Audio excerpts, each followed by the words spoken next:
علیکم پیارے حضور. وعلیکم السلام. اگر ایک دن میں 5 نمازیں ہوتے ہیں نا, یس تو اگر نہیں ہوتی ضروری ہوتی ہیں. پھر ظہر اور عصر کو جمع کیوں پڑھتے ہیں؟ یہ تو تمہارے گھر میں رواج ہوگا ہیں. بعض لوگ زور اثر جمع کر لیتے ہیں اور بچے سمجھتے ہیں کہ نمازیں 3 ہیں. ٹھیک ہے, آج کل چھوٹے دن ہیں نا, جو مغرب ہو جاتی ہے 4 بجے سے پہلے, ٹھیک ہے, اور وقت نہیں ملتا زور اثر کو پڑھنے کا, اس لیے مجبوری ہے آج کل ہم جمع کر لیتے ہیں زور اور اثر.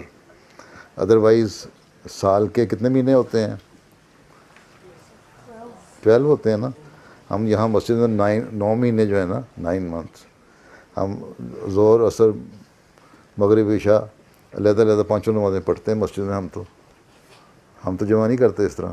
آج کل مجبوری ہے کیونکہ دن چھوٹا ہے نا, ایک دم مغرب آ جاتی ہے, اس لیے زور اثر جمع کر لیتے ہیں آج کل. اور مجبوری میں آسانی, میں نے بتایا تھا نا ابھی کہ دین میں آسانی رکھی اللہ تعالیٰ نے, اس آسانی کی وجہ سے جمع کر لیتے ہیں. ٹھیک ہے, زور اثر. ادروائز نمازیں 5 ہی ہیں اور 5 ہی پڑھنی چاہیے. جہاں دن ایک جیسے ہوتے ہیں ایکولی, مطلب افریقہ میں چلے جاؤ تو وہاں عموماً 12 گھنٹے کا 12.5 گھنٹے کا دن اور اتنا ہی رات کا وقت ہوتا ہے, تو وہاں نمازیں جمع کرنے کی ضرورت نہیں ہوتی. اسی طرح پاکستان میں وغیرہ میں بھی عموماً نہیں ہوتی.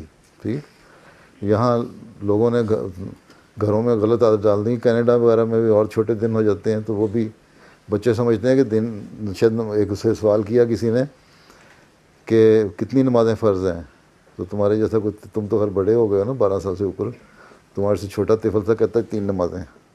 اس لیے کہ اس نے اماں ابا کو 3 نمازیں پڑھتے دیکھا تھا. مغرب عشاء جمع کر لی, زور اثر جمع کر لی, فجر جمع کر لی, چلو موج ہو گئی. ٹھیک, حالانکہ 5 نمازیں پڑھنی چاہیے اگر کوئی مجبوری نہ ہو. اگر کوئی مجبوری ہے تو پھر 3 زور اثر بھی جمع کر سکتے ہیں اور مغرب عشاء بھی جمع کر سکتے ہیں. ٹھیک.